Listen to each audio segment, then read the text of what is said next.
I'm about to show you guys how I turned this $12 Home Depot board into a 55-pound hunting bow.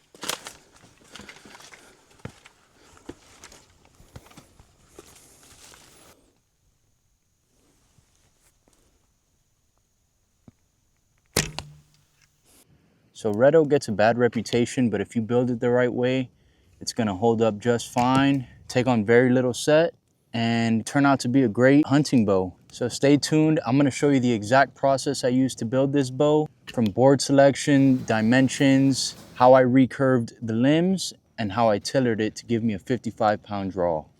So if you wanna save yourself a few $100 on a high performance hunting bow, stay tuned. All right, let's start off with board selection. So when you go to your hardware store, whether it be Home Depot, Lowe's, or whatever other stores you got, you're gonna have a few options of hardwoods to choose from between red oak, maple, hickory, and a few others. But your best bet is going with the maple, hickory, or red oak. In my case, the hardware stores don't carry any maple or hickory. So the best option I have is red oak.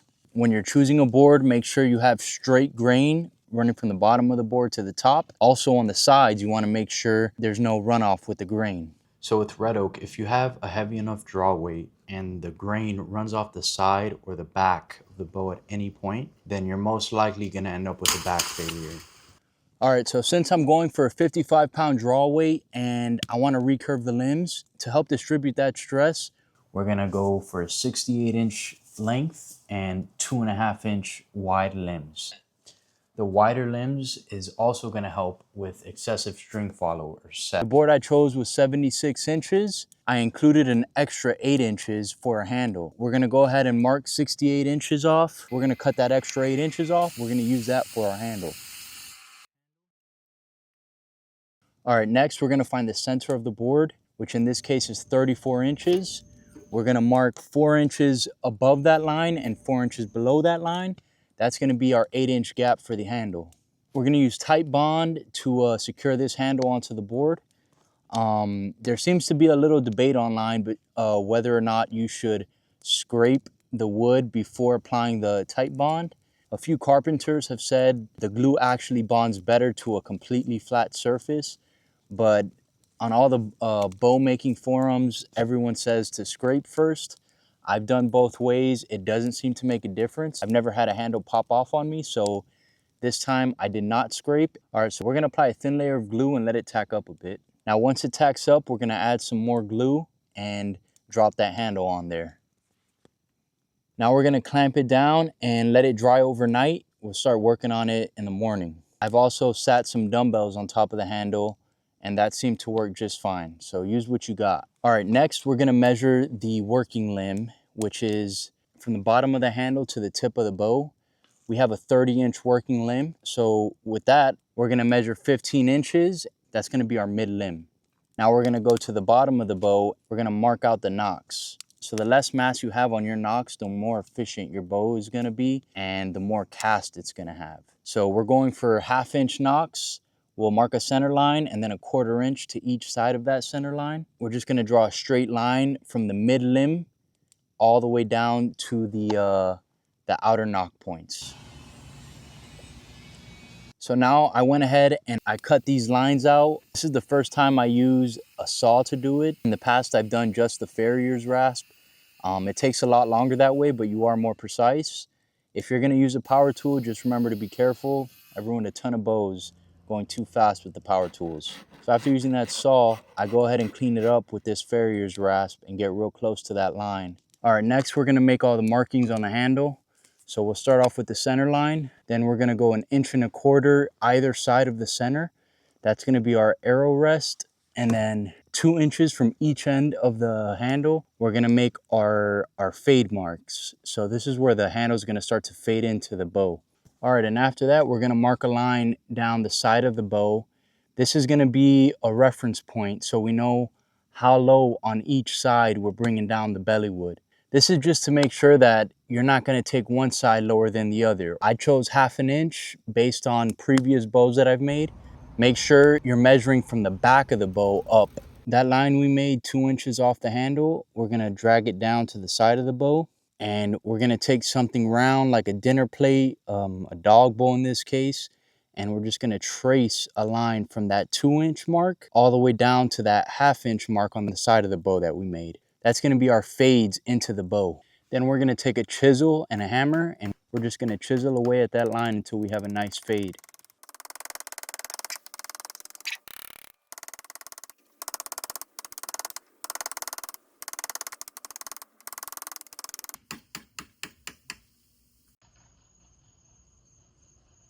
So based on things I've read online and based on my prior experiences working with red oak, the most efficient tool at removing bellywood is a farrier's rasp.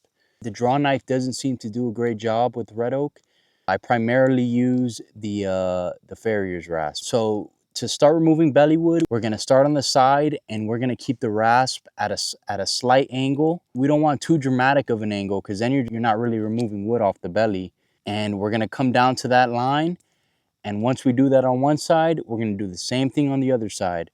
That's gonna leave us with a nice crown running down the middle of the bow. Once we have that crown, we can start removing that crown slowly. We'll move on to tillering. Once we start to remove enough wood off that belly, we're gonna move on to floor tillering. Pretty much what we're doing here is just checking to see that the limbs are bending equally. We don't want one limb bending a lot more than the other. That's gonna put more tension on the weaker limb, and that's not ideal. That bottom limb is bending a little bit more than the other one. So I'm gonna go back and remove some more wood off the belly. Once I do that, check again with the floor tiller, make sure everything's bending equal. And now's gonna be my preferred time to add recurves to the tips. We're gonna pull the bow out of the steam and drop it right into the form and try to bend it. Take it slow, don't go too quick. I happened to be in a rush while I was doing this, and I don't think I steamed it quite long enough. And the bow started to splinter, and the splinter was pretty bad. For some reason, I decided to force it. I must have been frustrated, and here we go. We got a broken limb tip. I had to go back to Home Depot, pick out another board. So quickly, we're gonna run through all the steps all over again, and we're back to where we started, putting the tip into the recurve form. I went ahead and steamed this one a lot longer, and we had no issues this time. We got a nice recurve. This one just worked out perfectly. I think we had very light splintering. I went ahead and sanded it away. Went ahead and recurved the other limb. We had a bit more splintering on this one. I just sanded it down, got rid of the splinters, and it worked out perfect.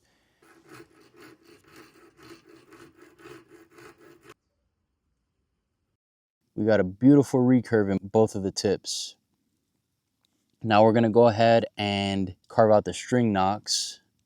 So we're gonna go ahead and make a mark at 3/4 of an inch from the top, and we're gonna take a speed square and put a nice 45-degree angle, and we're just gonna connect all the lines, make sure everything's lined up nicely.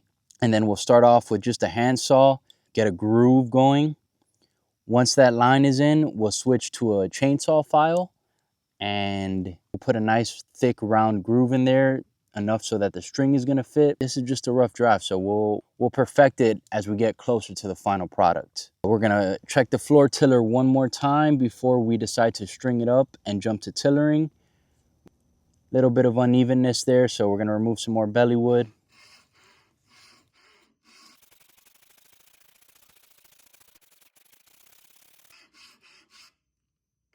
And now we're gonna jump to floor tillering. So big thing to watch out for when you're floor tillering is make sure that you're not using a string that's too long. It's not good for the limb mechanics, and it could possibly hide hinges and other mistakes in your bow. So make sure that there's no slack in the line. So now we're just checking the limbs, checking the bend, making sure everything's bending equally, and just marking out any imperfections. So here I'm marking an X to let myself know not to remove any more wood off of there, because we don't want too much bending near the handle. It's a mistake that a lot of beginners make, removing too much wood near the handle. And for me, at least, I end up getting a ton of crystals and compression fractures near the handle on most of my bows. So I'm trying to avoid that. And then here, I'm just marking where I want to remove some wood. I'm seeing some stiffness in that area, so I mark it. And now it's just a matter of going back and forth between the tillering tree and removing bellywood and going back and forth and back and forth. You can see now that I'm also starting to shorten that tillering string. We're not quite at full draw yet, but we're getting closer. I think we're about 4 inches in this clip. I went ahead and removed some more wood. Now you can see we're at full brace height. Once you're at full brace height and you're removing bellywood, you want to go real slow because even 5 or 10 scrapes can make a ton of difference at this point. So now I'm just being very careful, removing a very small amount of wood at a time. As you're drawing the bow on the tillering tree, if you're shooting for a 50-pound draw weight, whatever your draw weight is, make sure to never go past that draw weight. There's no reason to overstress the limbs. I have a gray line marked. That is 24 inches. Right there, we hit it. We're 50 pounds at 24 inches. I think my actual draw length is about 26, but we're gonna end up losing some weight after we break the bow in anyway, so it should settle in around 55 pounds at 26 inches. All right, now that we're done with the tillering, we're gonna go ahead and carve out the handle. So we're gonna put the grip slightly above center. On that grip line, we're gonna go ahead and mark 1/2 inch from each end. And then we're just going to trace a line from each end of the handle to that 1/2 inch line. All right, then we're going to take our farrier's rasp and just remove wood until we hit those lines. That thinner rasp is going to be easier for getting into the center and getting those tighter curves. All right, and also this is just a rough draft. As we get closer to the end, I'm going to tighten this handle up and make it a little bit thinner and more fit to my hand. We're gonna take our chisel. We're gonna chisel out a little groove there. Once we got that little groove chiseled out, we're gonna go ahead and start our arrow rest. Put an arrow rest or not, it's up to you, it's personal preference. I like to have one. We're gonna go ahead and take a line almost to the center of the bow, but not quite. And then we're just gonna chisel out an arrow rest.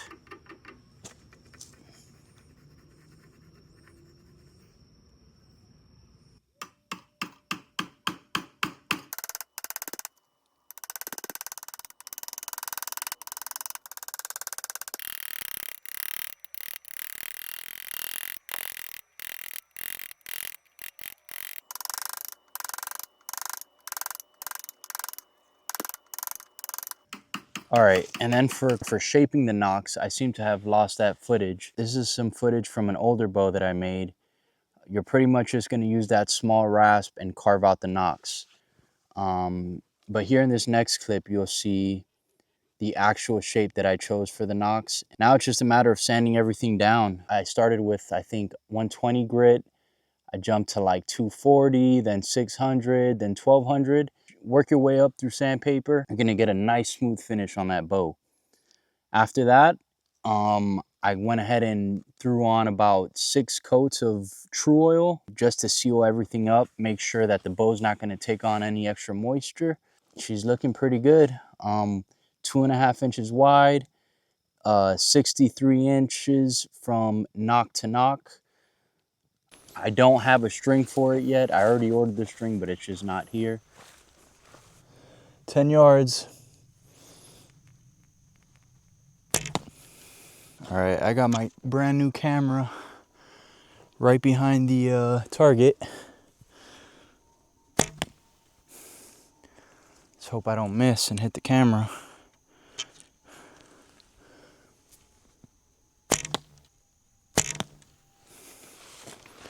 All good shots.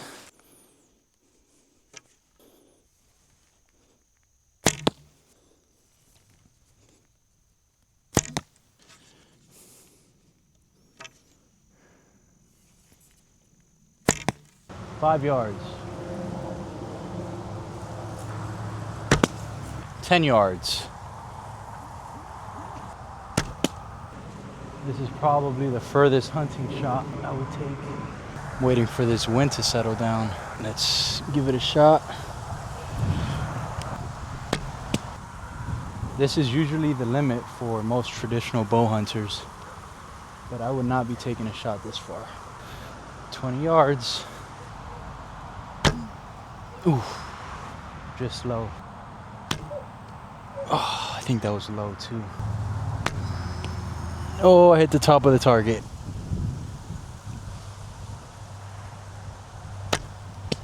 Got it.